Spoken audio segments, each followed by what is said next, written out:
Alô, medo? Faz tempo que a gente não se fala, né? É que eu te liguei pra dizer que eu conheci alguém. Sim, eu não tenho retornado mais as suas ligações. É que tudo mudou na minha vida.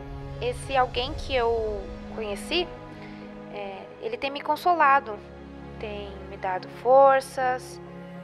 Me disse que o choro pode até durar uma noite, mas que a alegria virá pela manhã. Ele tem me encorajado nesses tempos difíceis. Ele diz que eu posso confiar nele. É por isso que eu tô te ligando, pra dizer que eu e você não combinamos mais na cidade. Sim, eu sei.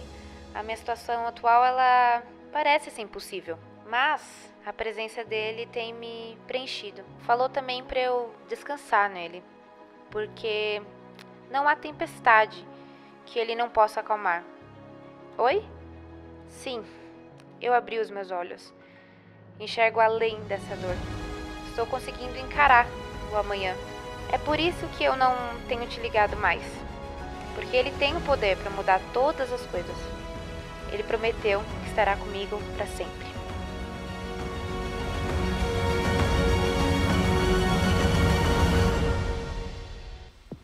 Boa tarde, sejam muito bem-vindos à Rede, que alegria receber cada um de vocês aqui nessa tarde. Antes de mais nada, eu gostaria de também prestar e comunicar, expressar a minha solidariedade com todos aqueles que estão sofrendo nas cidades que foram devastadas aí pela água no Rio Grande do Sul. Para quem não sabe, eu sou gaúcho, nossa família é do Rio Grande do Sul. Muitos dos nossos parentes estão lá passando por momentos difíceis, foram de alguma maneira afetados por tudo que está acontecendo. Algumas pessoas perderam absolutamente tudo, e isso de fato tem mexido muito com o meu coração, o nosso coração como igreja. E nós queremos comunicar que nós estamos juntos em oração, mas também em ação. Nós queremos que cada igreja, cada pessoa possa contar com a Igreja Red também. Nós temos aqui comunicado canais de doação de igrejas parceiras que estão lá no Rio Grande do Sul, atuando nesse momento tão difícil e fazendo a diferença. Ao mesmo tempo, eu e a Nath, minha esposa, nós decidimos abrir um ponto de coleta. Então o estúdio de fotografia da Nath, minha esposa, vai se tornar um ponto de coleta a partir de amanhã de manhã. E se você quiser, você pode levar as coisas até lá. No meu Instagram tem um endereço. E a Azul depois estará enviando todo esse material lá para o Rio Grande do Sul.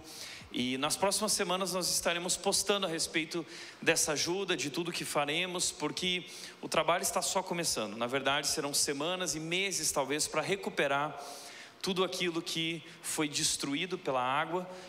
Igrejas serão reconstruídas, casas serão reconstruídas, eletrodomésticos para as famílias.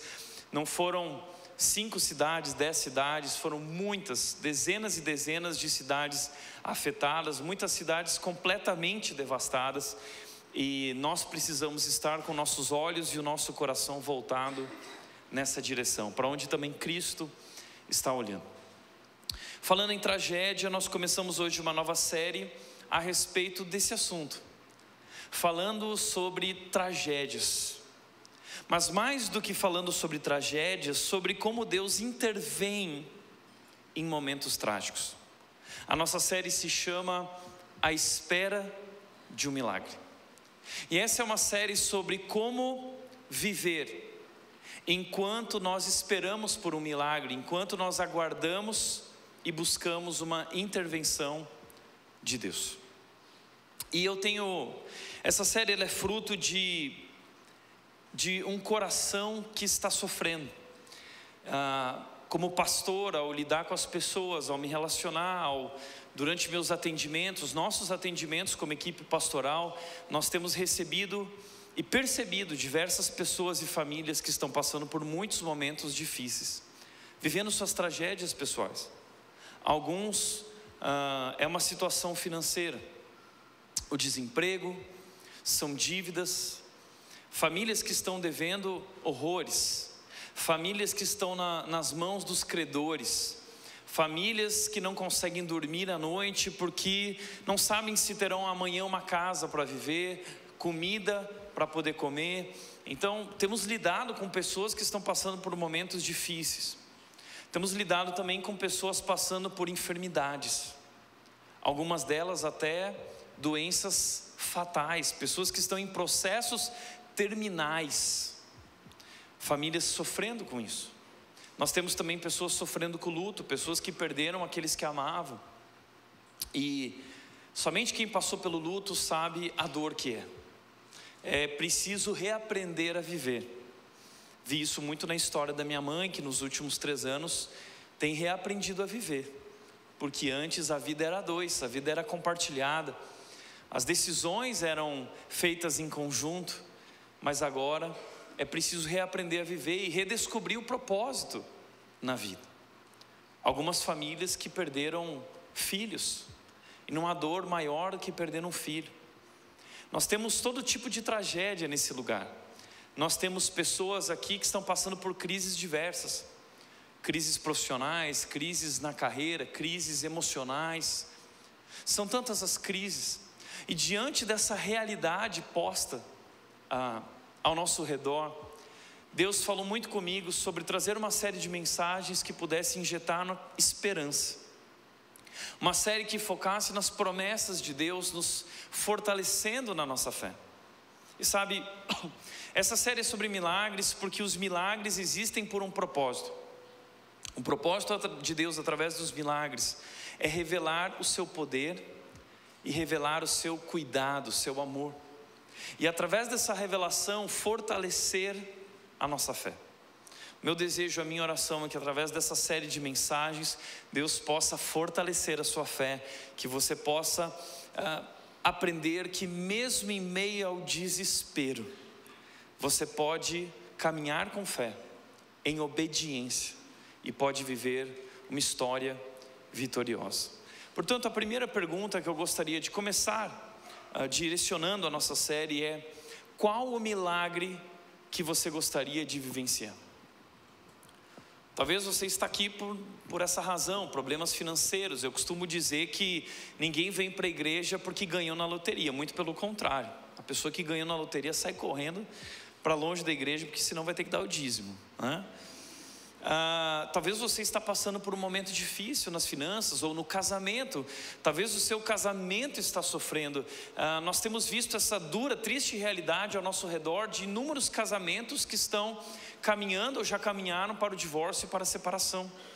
Eu lembro que há 15 anos atrás, quando eu era um pastor de jovens em Vinhedo, eu compartilhei com o meu mentor de que ele estava chocado de que a cada 10 casamentos naquela época, 5 casamentos terminavam. E eu disse: olha, eu acredito que a minha geração será muito pior.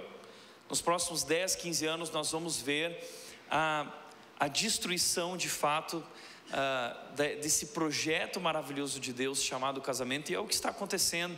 Hoje o casamento está em xeque, o amor está em xeque. E de cada 10 casamentos nós temos visto que 7, 8 casais optam pela separação. As pessoas já nem querem mais se casar, elas buscam outros caminhos mais fáceis, como união estável ou apenas se juntar. Famílias que estão sofrendo e passando por momentos difíceis. Talvez você está passando por uma enfermidade, talvez você não consegue emprego.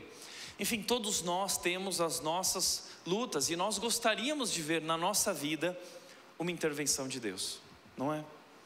Portanto, para nos encorajar, eu gostaria de, durante essa série, olhar para um período específico da história bíblica. Esse período é o período dos reis de Israel. Um período onde Deus levantou um profeta chamado Eliseu. E por que é importante falar sobre essa história e esse momento? Porque o momento que eles estavam vivendo era muito parecido com o momento que nós estamos vivendo. Israel era o período do reino dividido. O reino tinha sido logo depois de Salomão. O reino havia sido dividido em reino do norte e reino do sul. E esse foi um período de insegurança militar, em primeiro lugar. Israel estava sendo assolado por guerras. A Síria atacava constantemente Israel. Além disso, era um período de instabilidade política, porque frequentemente havia troca desses reis. Além de instabilidade política, era um período de declínio espiritual, porque muitos desses reis não adoravam a Deus. Eles abandonaram a adoração a esse Deus, o único e verdadeiro Deus, e eles começaram a adorar outros deuses, como Baal, como Azerá. Alguns desses reis como Acabe, como a rainha Jezabel, pessoas extremamente terríveis, um período de declínio espiritual. Com esse declínio veio a corrupção, uma nação tomada pela corrupção, uma nação tomada pela desigualdade, pela injustiça social, inúmeras pessoas sofrendo. E é nesse cenário que surge esse homem, esse profeta, que vai realizar milagres, ajudando pessoas, e ele se torna então esse arauto de Deus, agindo em nome de Deus, transformando a vida de pessoas, convidando elas a olhar para o Senhor e descobrir no Senhor um caminho de vitória e de recomeço. Agora, o que é um profeta? No Antigo Testamento nós temos duas figuras importantes, o sacerdote e o profeta. O que eram eles? O sacerdote era um representante do povo diante de Deus.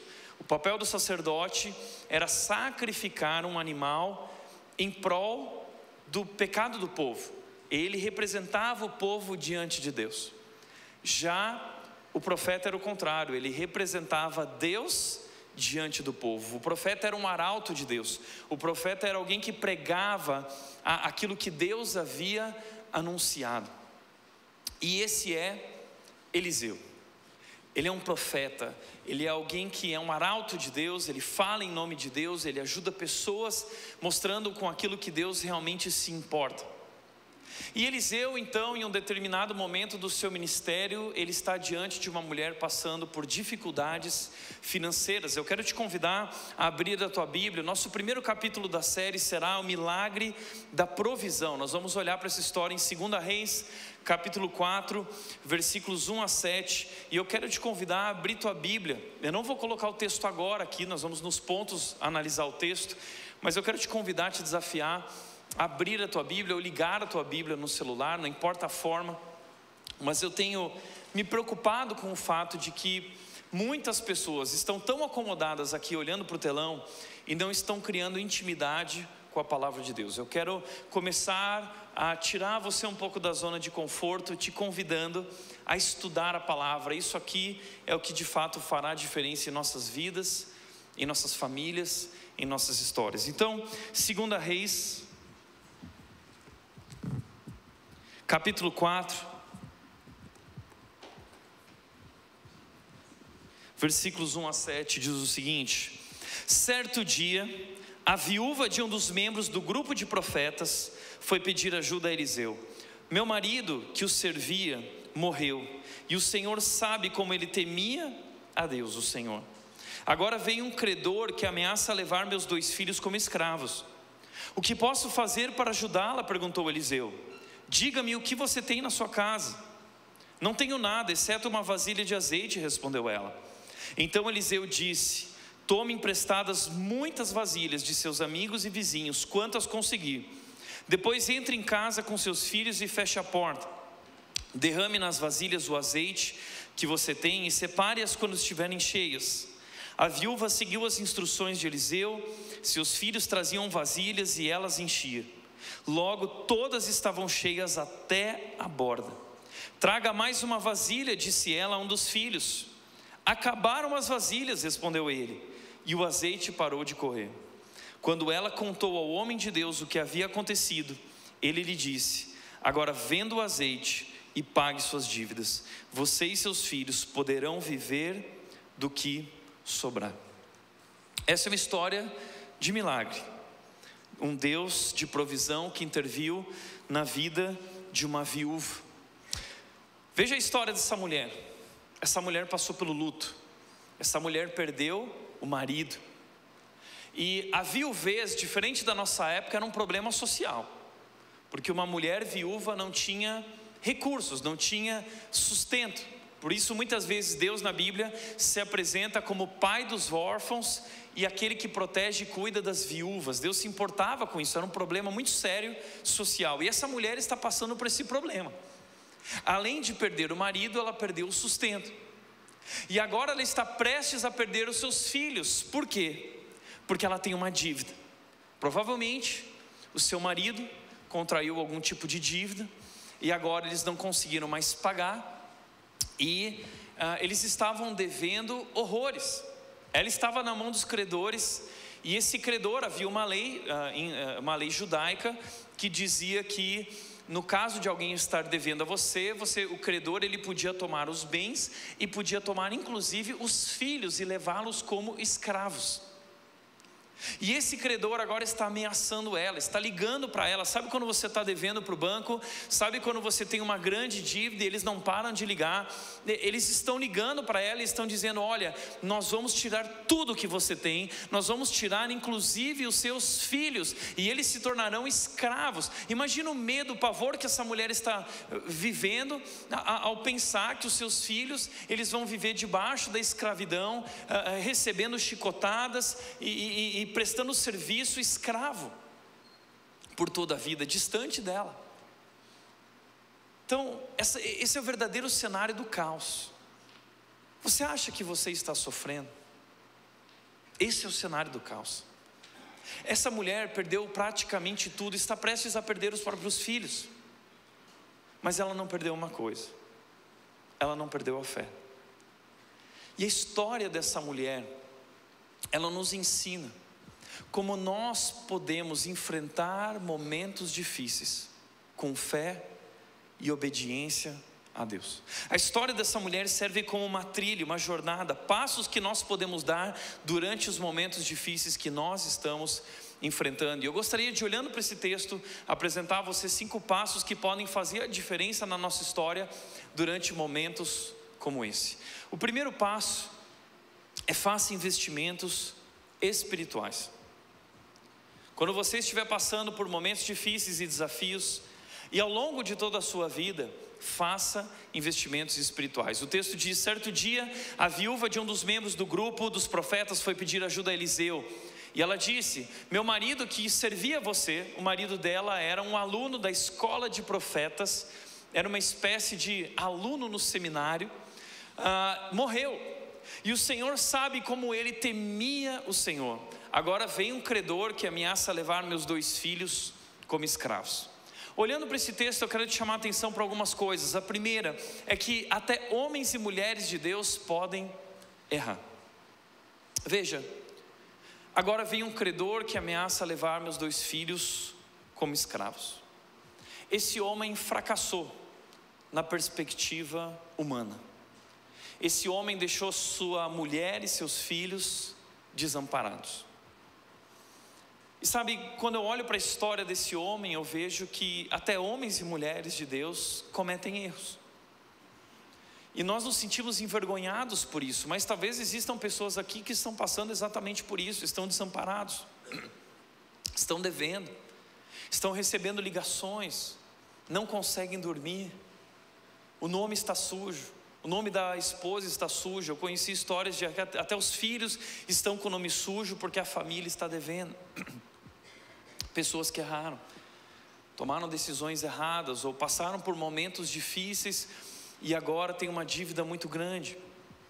Mas homens e mulheres de Deus também erram em outras áreas, não só na área financeira, eles também erram na área espiritual, eles erram na área moral. Davi foi um grande homem de Deus, chamado o homem segundo o coração de Deus, e ele foi um adúltero, ele cometeu um erro grave, que levou ele a uma sucessão de erros na sua vida como pai. Davi foi um grande homem de Deus, mas um péssimo pai, o que levou a família dele a viver inúmeros conflitos e destruição. Então, o que eu vejo é que homens e mulheres de Deus também podem errar. Você não deve se martirizar, você não deve se culpar pelo fato de ter errado, mas compreender que erros e fracassos nunca são o fim da história, mas são oportunidades para nós tratarmos a nossa vida diante de Deus. São oportunidades para nós crescermos e para nós confiarmos em Deus. Você pode viver uma nova história, você pode recomeçar. Deus quer te ajudar a recomeçar. Segunda coisa que eu gostaria de chamar a tua atenção é que a fé é o legado mais precioso que nós podemos deixar às nossas famílias. Olha que interessante, o texto diz: Meu marido que o servia morreu, e o Senhor sabe como ele temia o Senhor. Deixa eu te falar uma coisa, esse homem falhou na perspectiva econômica, esse homem falhou na perspectiva humana, esse homem falhou na perspectiva material, mas ele não falhou na perspectiva espiritual. Ele não deixou dinheiro, mas ele deixou fé.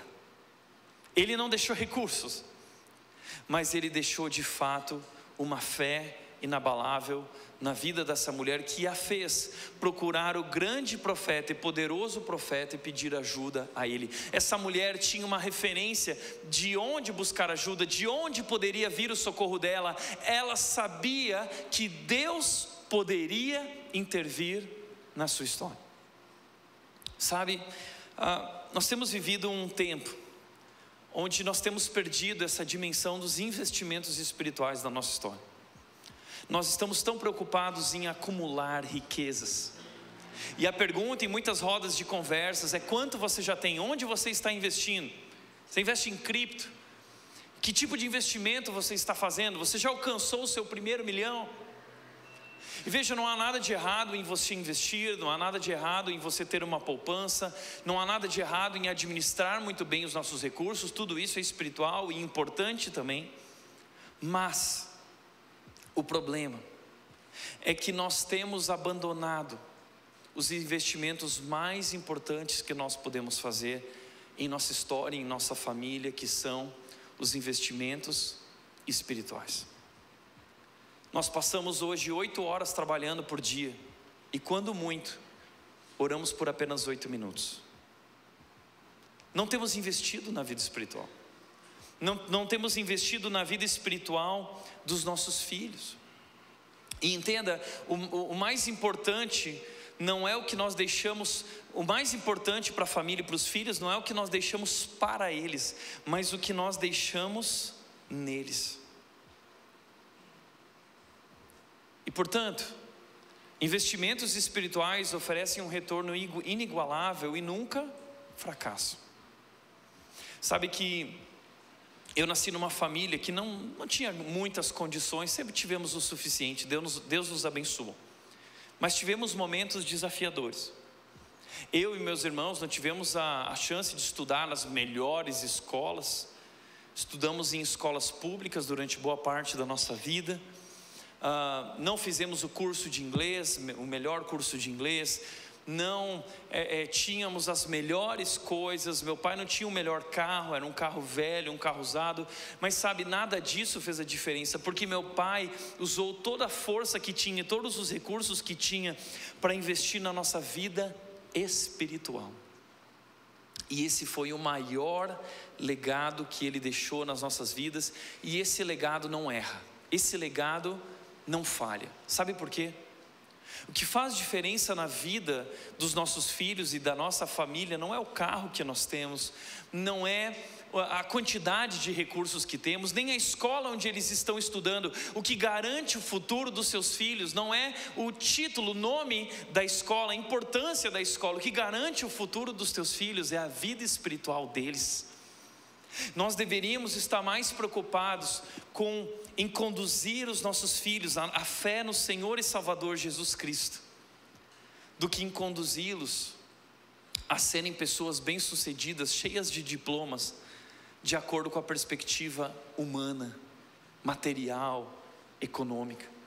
Não há nada de errado de você querer o melhor para a vida dos teus filhos, mas quando você investe nisso em detrimento do que é mais importante, nós estamos falhando.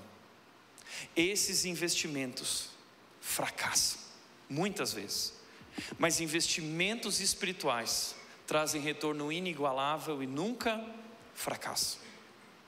Muitas vezes pessoas se aproximam da minha mãe e perguntam: como é para você ver tudo que Deus está fazendo hoje? Ela entende que é pura graça de Deus. O que Deus fez na minha vida, tem feito na vida do meu irmão também, que se tornou um grande empresário, pregando por conferências da Amazon em várias partes dos Estados Unidos e aqui do Brasil e da América Latina. E veja, não houve tanto investimento aqui. houve mais investimento aqui. Porque investimentos na fé nunca fracassam, oferecem um retorno inigualável. Se você está passando por um momento difícil, faça investimentos espirituais. Segunda coisa que eu gostaria de dizer, o segundo passo na nossa jornada, é faça um inventário de vida. 2 Reis, capítulo 4, versículo 2 diz: o que posso fazer para ajudá-la? Perguntou Eliseu. Diga-me o que você tem em casa. Eliseu perguntou para ela: o que você tem aí na sua casa? Convidando ela a refletir, fazer um inventário. Olha, o que você tem aí? Olha, eu tenho isso, eu tenho aquilo. E qual foi a resposta dela? Eu não tenho nada.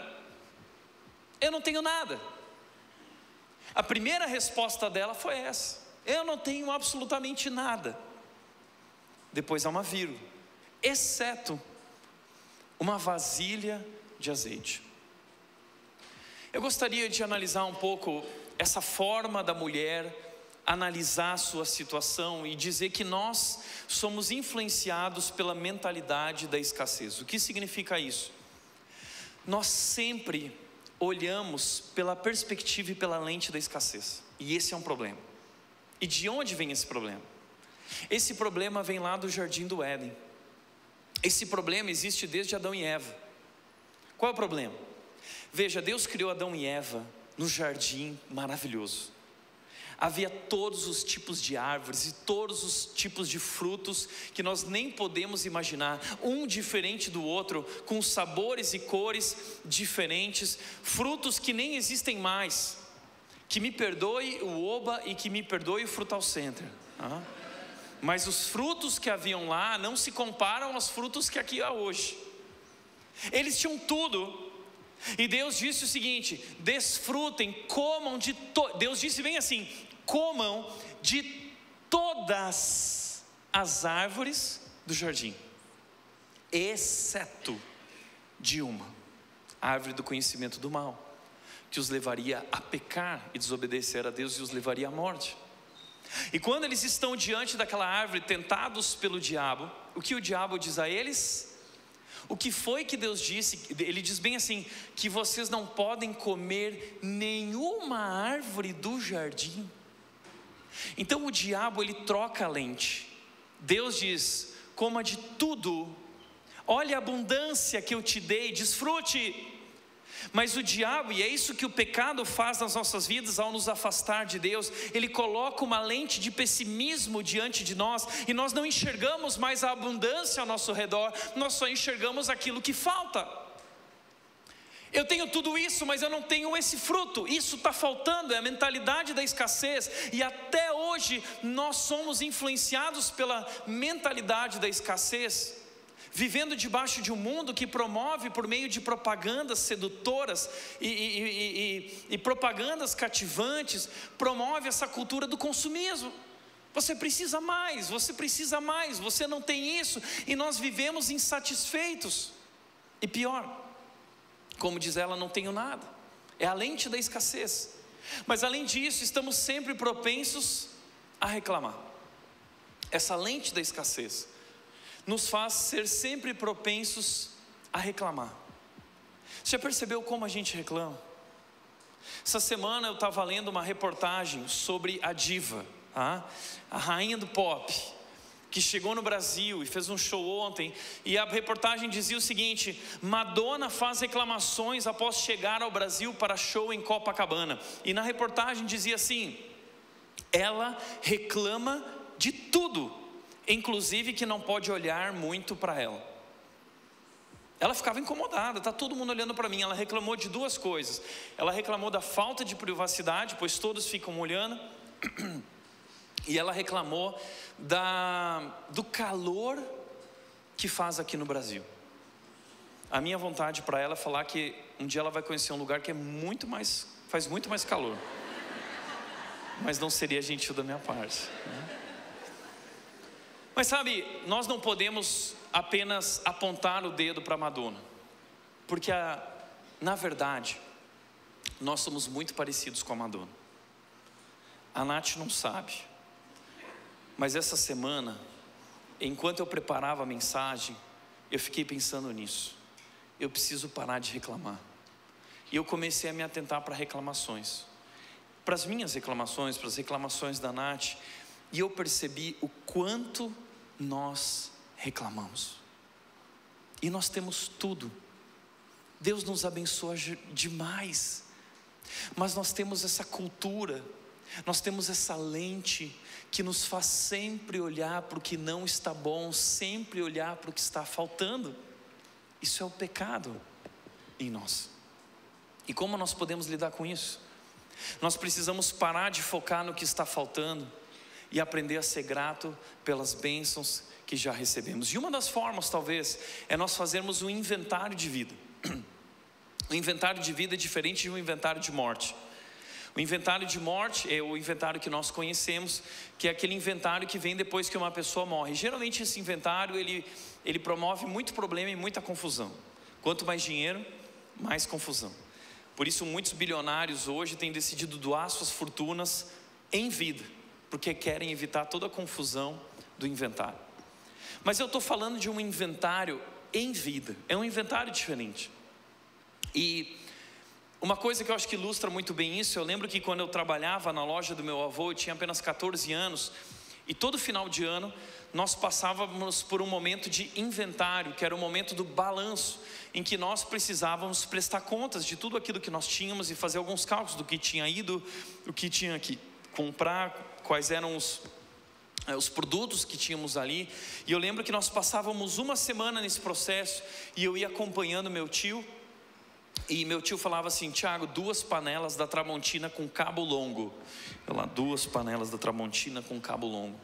Agora 3 panelas da Tramontina com cabo curto. 3 panelas da Tramontina com cabo curto. E assim a gente ia passando todos os produtos da loja, fazendo esse balanço. E depois ali a gente tinha uma lista extensiva. Uau, quanta coisa que nós temos aqui. É muito parecido com aquilo que a gente faz quando a gente vai se mudar. Você está de mudança, você entra em contato com o homem da mudança, com o homem do caminhão que vai fazer a mudança, e ele pergunta assim: o que você tem? Você fala assim: é pouca coisa. Pode vir com o carro menor aí, que é pouca coisa, vai ser, tá? De repente não cabe mais o caminhão, e você fala assim: meu Deus, eu nunca percebi, mas quanta coisa nós temos. A gente só percebe quanta coisa tem na hora que a gente vai realmente fazer a mudança, e a gente começa a fazer o inventário de todas as coisas e guardar as coisas nas caixas. Mas nós precisamos criar esse costume de inventário de vida todos os dias da nossa vida, exercitando a gratidão e contando as bênçãos na nossa vida, porque nós temos tantas bênçãos. São tantas bênçãos que, na verdade, como diz Davi no Salmo 45, que seria impossível contar e descrever tudo que Deus tem nos dado. A verdade é que nós temos em abundância. E é interessante que quando o profeta pergunta para essa mulher: o que você tem na sua casa? Ela responde: eu não tenho nada. E a gente se sente assim: não, eu não tenho nada, ou eu não sinto nada, está tudo ruim, exceto, ela diz, uma vasilha que está lá em casa. Então eu tenho uma vasilha, eu tenho uma casa, eu tenho 2 filhos ainda. E para quem não tinha nada, essa mulher tem um contato muito próximo com um poderoso profeta. Então, antes da gente falar que não tem nada, a gente precisa pensar umas 20 vezes. A gente precisa fazer um inventário de vida. E quando a gente começar a fazer isso, a gente vai perceber o quão abençoado nós somos, o quanto Deus já tem nos abençoado. E além disso, como diz Josemar Bess, alguém agora está orando por coisas que você tem e não agradece. Alguém hoje está orando por um fogão novo, lá no Rio Grande do Sul, por uma geladeira nova. Talvez você diz assim: Tiago, mas agora você apelou. A gente estava conversando ali com a banda e a gente percebeu como a gente reclama. A gente reclama porque o WhatsApp saiu do ar por 15 minutos. A gente reclama porque a net está com problema. E eu sei, a net dá muito problema. Lá em casa é só problema, net. Mas a gente está sempre reclamando. O que dirão essas famílias que hoje estão passando por esse momento e perderam tudo? Faça um inventário de vida. Terceiro lugar, faça conexões. Então Eliseu disse, versículo 3: tome emprestadas muitas vasilhas de seus amigos e vizinhos, quantas conseguir. Essa mulher tinha uma vasilha, mas o milagre que Eliseu ia realizar dependia das vasilhas. Então ele dizia o seguinte: olha, vá na tua vizinhança aí e pede vasilhas para os teus amigos e para os teus vizinhos. Quanto mais vasilhas, maior o milagre. Agora imagina essa mulher indo. Ela bate na primeira porta: oi vizinha, tudo bem? Será que você teria aí uma vasilha para me emprestar? Eu estou passando por uma situação lá, o profeta está na minha casa e eu estou precisando de vasilhas, você tem? Imagina se essa vizinha vira para ela e diz o seguinte: o quê? Você que fala mal de mim pelas costas, eu estou sabendo, todo mundo já falou aqui na vizinhança que você está sempre falando mal, eu não vou te emprestar coisa nenhuma. E essa mulher batesse na outra porta: oi vizinha, você pode me emprestar uma vasilha? E ela vira assim: o que, você que nunca olha na minha cara, quando eu estou passando perto de você, você atravessa a rua e passa lá do outro lado, eu não vou te emprestar vasilha nenhuma. Imagina se essa mulher não tivesse construído uma boa relação com seus vizinhos. Essa mulher conseguiu muitas vasilhas. Sabe por que ela conseguiu tantas vasilhas? Porque ela era uma boa vizinha. Ela tinha conexões, ela tinha uma rede de suporte. Isso tem me feito pensar sobre a importância de nós criarmos conexões profundas. Isso tem me feito muito pensar na questão de construir pontes ao invés de construir muros. E eu confesso para vocês, isso não é nada fácil para mim, porque eu, além de ser gaúcho, tenho a genética alemã. Então, simpatia assim, de conexão, não é o mais forte do alemão, né? Mas eu tenho exercitado, me esforçado por isso. Algum tempo atrás, eu estava andando de carro pela cidade, e vocês sabem que às vezes no trânsito eu tenho pavio curto, e eu estava andando numa rua que era preferencial minha, e de repente um carro entrou na minha frente. Eu acho que esse homem se perdeu, ele não tinha percebido que tinha um pare, e ele entrou na minha frente, quase provocou um acidente, e eu freiei com tudo, daquele jeito dramático, e eu abri meus braços, olhando para ele com aquela cara de gaúcho mesmo, né? E ele virou para mim e falou assim: pastor! E ele falou assim: eu acabei de começar os 4 passos e eu vou servir na sua igreja. E eu virei para ele e falei assim: então me dá um abraço. Eu saí do carro: vem me dar um abraço, que legal. Você já vem de alguma igreja? Não vem? Como que é essa história? Que bacana, que legal que Deus promoveu esse encontro aqui. Faça conexões. Eu estava voltando de Santa Catarina algumas semanas atrás, e por conta de algumas questões, alguns problemas que aconteceram, eu tive que voltar de ônibus. Foram 12 horas de ônibus. Quando eu soube que eu teria que voltar de ônibus, seria durante a noite, né, a madrugada inteira no ônibus, eu imaginei que não ia ser fácil. Eu preparei meu celular, eu baixei aquela sériezinha gostosa da Netflix, né? Botei a sériezinha lá, fiz download para garantir que não ia falhar, e que se caso eu não conseguisse dormir, eu tinha algo para me entreter durante aquela viagem. Na hora que eu fui escolher minha passagem, eu fui lá e o ônibus estava vazio. Falei: yes, vou viajar sozinho, ninguém vai me incomodar. E eu peguei aquele lugar e falei assim: não, aqui ninguém vai sentar, aqui não tem risco. E eu peguei o melhor lugar do ônibus, com a melhor vista, daquele lado que eu podia deitar, encostar minha cabeça e dormir. Tudo planejado. Quando eu cheguei no ônibus, coloquei minhas malas no bagageiro, e eu fui sentar no meu lugar, eu descobri que havia uma mulher grande no meu lugar. Ela estava no meu lugar. Ali eu já comecei a ficar profundamente incomodado, e eu sentei, e essa mulher estava ocupando um pouco do meu espaço também, do outro lugar. Eu estava profundamente incomodado. Eu comecei a mandar mensagem para a Nath, dizendo: mãe, amor, você não, reclamando, né? Você não vai acreditar. E de repente essa mulher começou a conversar comigo. Desculpa que eu trouxe aqui. Ela estava com o cuscuz dela lá, ela estava com a feijoada também. E você não se incomoda se eu comer agora aqui o meu cuscuz? Falei, não, que é isso?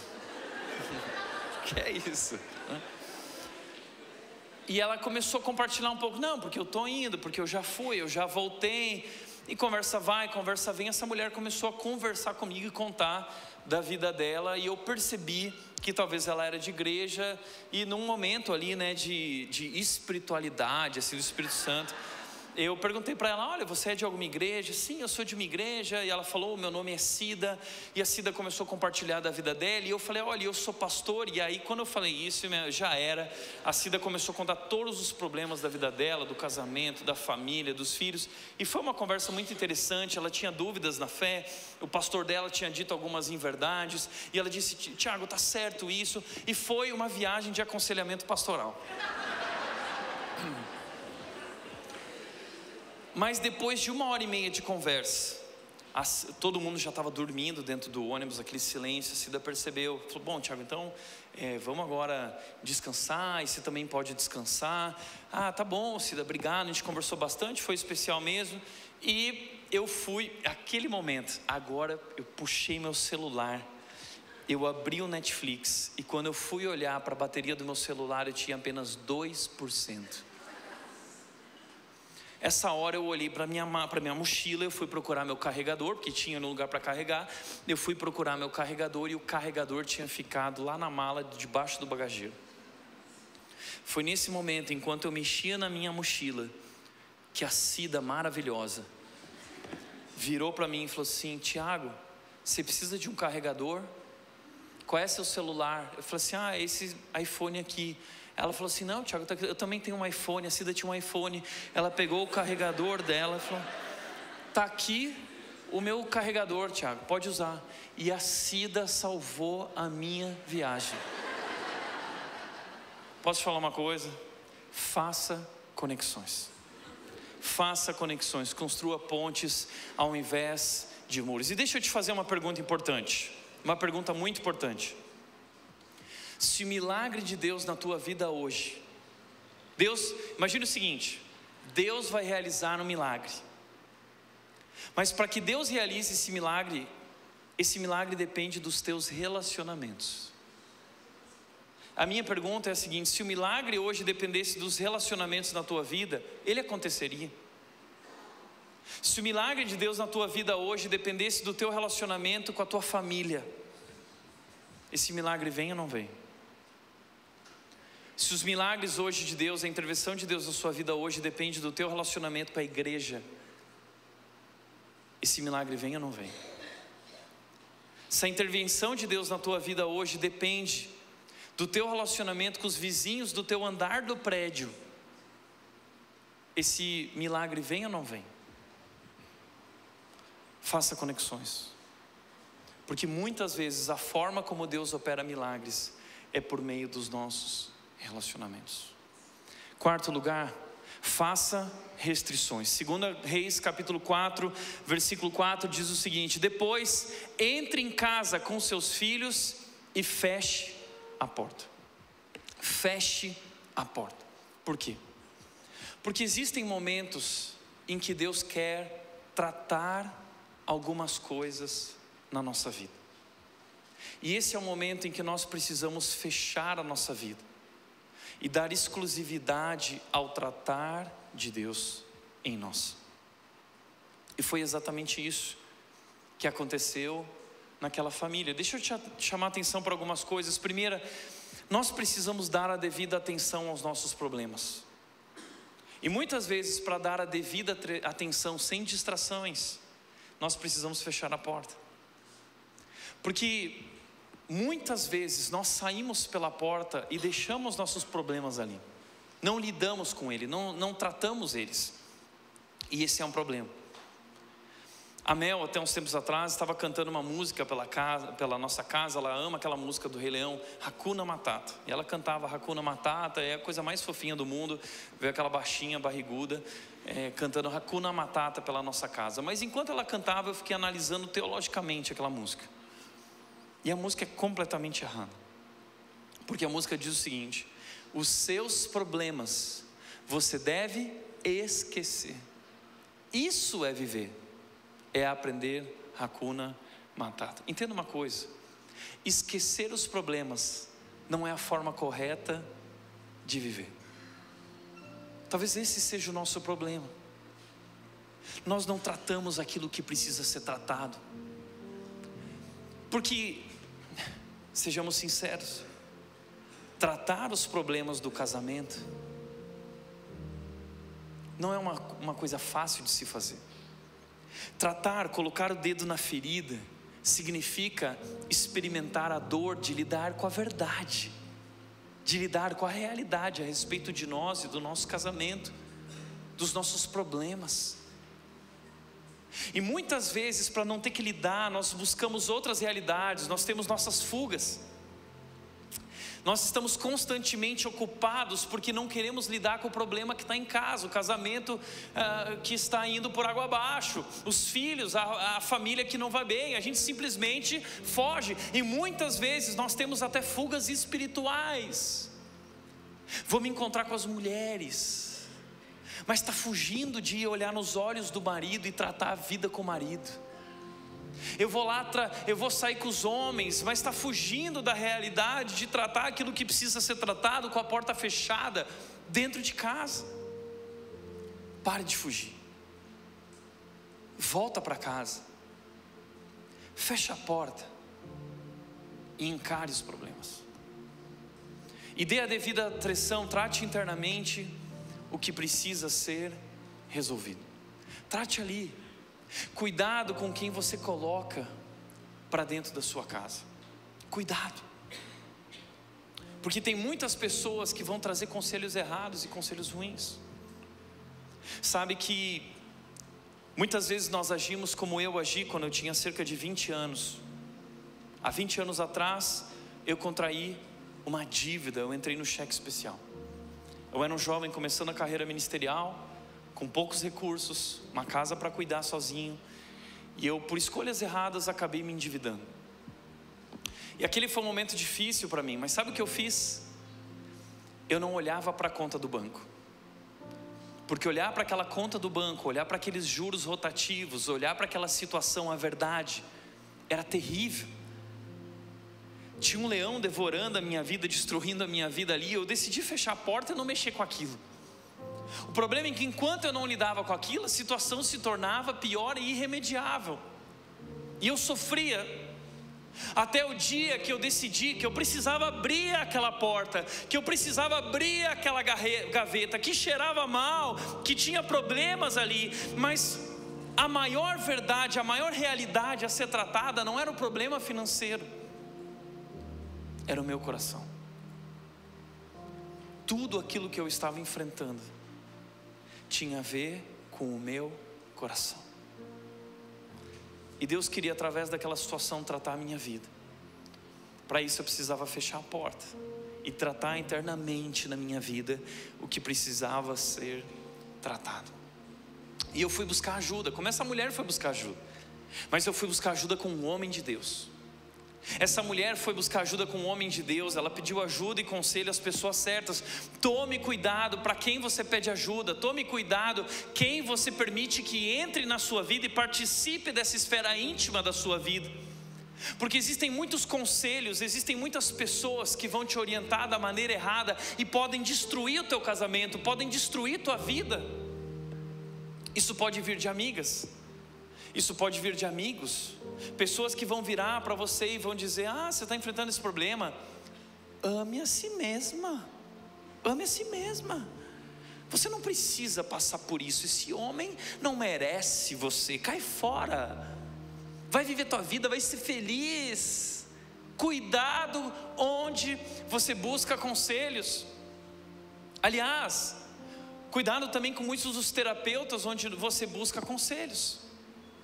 Deixa eu te ensinar uma coisa importante aqui. Uma pergunta que eu tenho orientado as pessoas a fazerem sempre diante de qualquer assunto, conteúdo, é uma forma criteriosa de nós julgarmos se aquilo ali é de Deus ou não é. E a pergunta é: para onde isso está apontando? Esse conselho aponta para mim: ame a si mesmo, cai fora. Ou esse conselho aponta para a palavra de Deus, que diz: não cai fora, luta pelo casamento, perdoa o teu marido, dá a vida pela tua esposa como Cristo deu pela igreja, lava os pés dele como Cristo lavou os pés do traidor.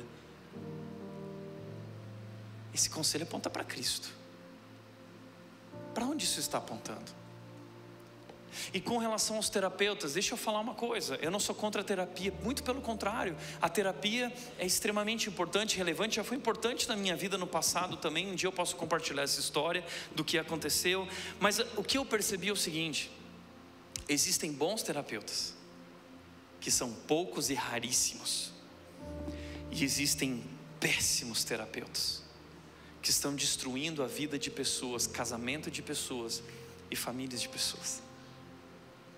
Homens e mulheres que partem de pensamentos e filosofias que não estão fundamentadas na palavra de Deus. É claro, porque muitas dessas terapias foram criadas a partir de perspectivas de homens que eram ateus, que não acreditavam em Deus, não acreditavam na palavra de Deus. Então eles veem a vida de uma perspectiva diferente, há uma cosmovisão da vida diferente. Portanto, a resposta, o diagnóstico, a resposta é completamente diferente da resposta que a palavra de Deus diz. E quando nós confiamos a nossa vida a essas pessoas, nós estamos confiando as nossas vidas a conselhos que não estão fundamentados na sabedoria de Deus. Isso vai destruir a sua vida. Para onde isso está apontando?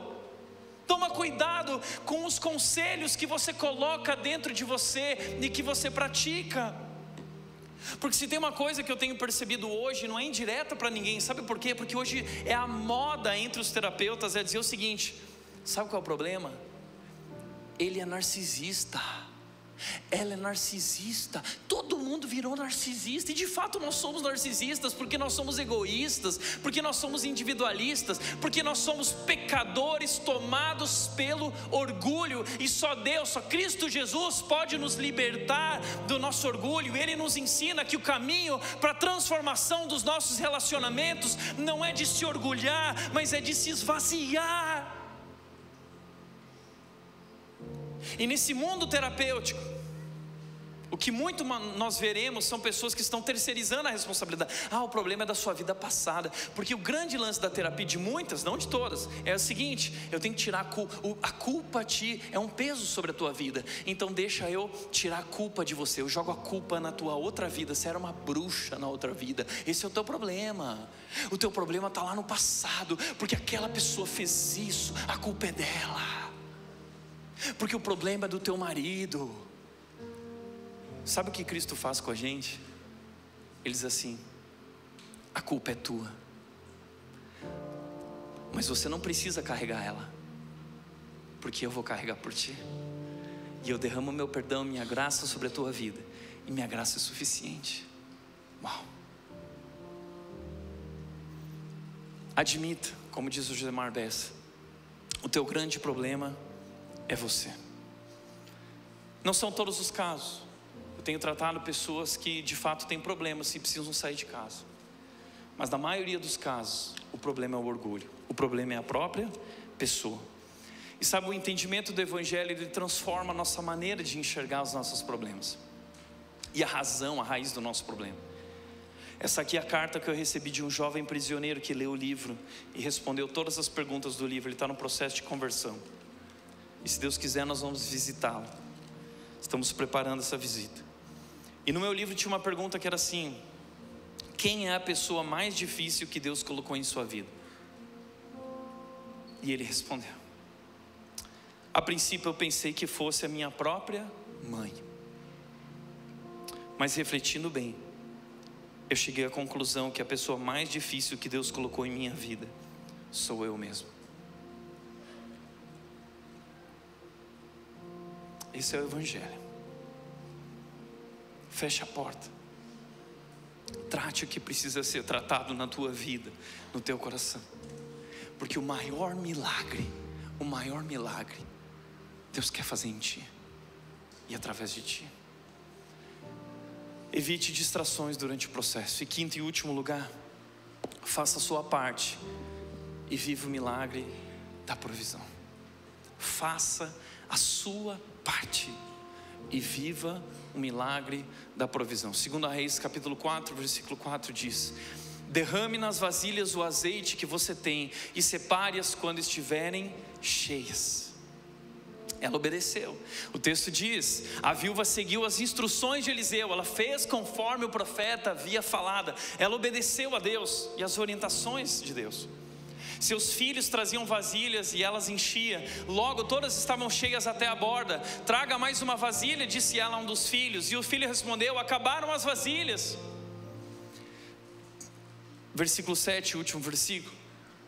Quando então ela contou ao homem de Deus o que havia acontecido, ele lhe disse: agora venda o azeite e pague suas dívidas, você e seus filhos poderão viver do que sobrar. E essa mulher tinha mais do que o suficiente para viver por muitos anos, por meio daquele milagre da provisão. Essa mulher pegou o que sobrou e ela se tornou a primeira empresária de óleos essenciais do mundo. Empresária agora, porque Deus transforma vidas. Mas Deus transforma vidas a partir da sua entrega. Veja o que diz a Marília César de Camargo: a multiplicação depende de uma matriz geradora e de uma oferta. O milagre nunca parte do zero, ele sempre demanda uma unidade: um pão, um peixe, um frasco de azeite, o cajado de Moisés. É com o cajado, com a vara que Deus abre o mar vermelho. É com a funda, tudo que Davi tinha, que o gigante é morto. É com aqueles 5 pães e 2 peixes que Deus vai alimentar uma multidão. Porque Deus está pronto para multiplicar aquilo que nós estamos prontos a entregar. Deus está pronto para multiplicar aquilo que nós estamos prontos a entregar e render nas mãos dele. E essa mulher viveu o milagre da provisão. E eu tenho uma pergunta para ti. A pergunta é: o que você tem a oferecer para Deus? O que você tem a oferecer para Deus hoje? O que você tem para entregar? Que áreas da sua vida você precisa entregar aos cuidados de Deus, para que Ele possa agir, para que Ele possa intervir? E a melhor notícia dessa tarde, a melhor notícia, é que o Deus de Eliseu, o Deus da viúva, é o meu Deus, é o teu Deus, é o mesmo Deus. E o mesmo Deus que esteve naquela casa realizando milagres é o Deus que está hoje nessa casa, é o Deus que está na tua casa, é o Deus provedor que derramou promessas sobre nossas vidas. E Ele disse no Salmo 37, versículo 18 e no versículo 19, Ele disse o seguinte: a cada dia o Senhor cuida do íntegro. Até em tempos de calamidade não serão envergonhados. Mesmo em meio à fome, você terá mais do que o suficiente. Esse é o nosso Deus. É o nosso Deus que disse o seguinte em Hebreus capítulo 13, versículo 5, Ele disse: não amem o dinheiro, mas estejam satisfeitos com o que vocês já receberam, porque Deus disse: eu jamais os deixarei, eu jamais os abandonarei. Ele é o Deus de toda provisão, Ele é um Deus de milagres, e Ele quer suprir. E entenda uma coisa: não importa se nós estamos vivendo nos pastos verdejantes, ou se nós estamos passando pelo vale da sombra da morte, nós não tememos mal algum. Sabe por quê? Porque o Senhor é o nosso pastor e nada nos faltará. Amém?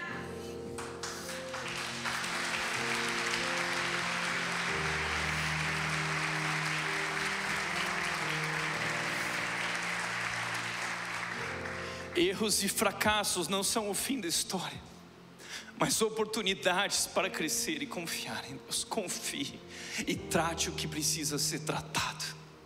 Segundo lugar, pare de focar no que está faltando e seja grato pelas bênçãos que você já recebeu. Terceiro e último, Deus opera milagres a partir do que temos e transforma o pouco em muito. o que você pode oferecer. Feche teus olhos.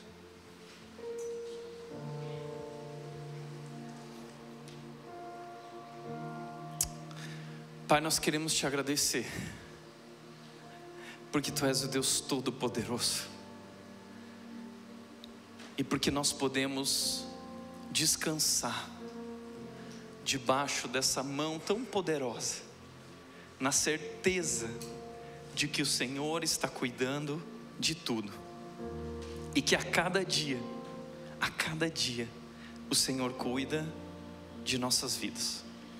É por isso que nessa noite, Deus, nós queremos ajustar a nossa fé, o nosso foco, depositando nossa confiança, não nos recursos materiais, mas no Deus Todo-Poderoso, que está cuidando de nós. A nossa esperança, a nossa fé está firmada em Cristo Jesus. Em nome de Jesus nós oramos. Amém.